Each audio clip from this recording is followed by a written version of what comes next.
Assalamualaikum warahmatullahi wabarakatuh. Perkenalkan, nama saya Abila Firly.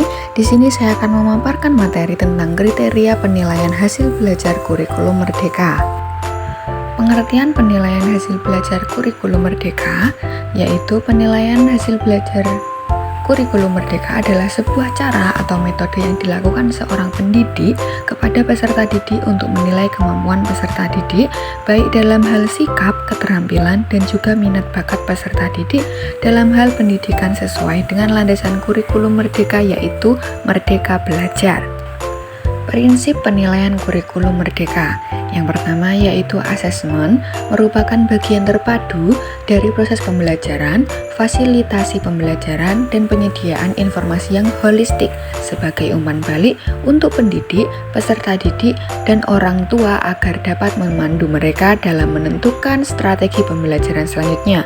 Yang kedua, asesmen dirancang dan dilakukan sesuai dengan fungsi asesmen tersebut dengan keleluasaan untuk menentukan teknik dan waktu pelaksanaan asesmen agar efektif mencapai tujuan pembelajaran.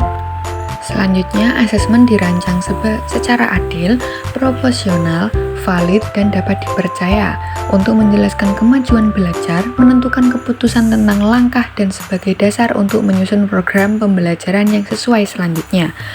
Keempat, laporan kemajuan belajar dan pencapaian peserta didik bersifat sederhana dan informatif, memberikan informasi yang bermanfaat tentang karakter dan potensi yang dicapai serta strategi tindak lanjut.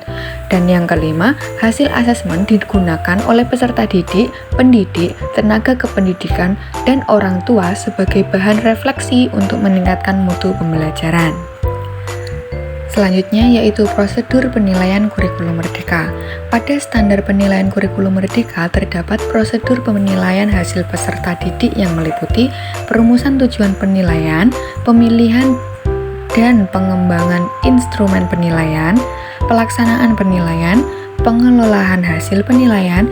Pelaksanaan penilaian bisa dilakukan sebelum, pada saat, dan setelah proses pembelajaran serta pelaporan hasil penilaian. Selanjutnya yaitu bentuk penilaian kurikulum merdeka. Bentuk penilaian kurikulum merdeka dari hasil pembelajaran peserta didik yaitu berupa penilaian formatif dan penilaian sumatif. Penilaian formatif bertujuan untuk memantau dan memperbaiki proses pembelajaran serta mengevaluasi pencapaian tujuan pembelajaran. Penilaian ini dilakukan pada awal pembelajaran dan saat pembelajaran berlangsung. Hasil dari asesmen formatif digunakan untuk pertimbangan deskripsi capaian kompetensi dalam rapor. Sedangkan penilaian sumatif bertujuan untuk menilai pencapaian hasil belajar peserta didik sebagai dasar penentuan kenaikan kelas dan kelulusan dari satuan pendidikan. Penilaian berupa data kualitatif yang dilaksanakan secara periodik setiap selesai satu atau lebih tujuan pembelajaran. Hasil asesmen sumatif digunakan untuk pelaporan hasil belajar atau rapor. Itu tadi materi dari saya. Cukup sekian, terima kasih.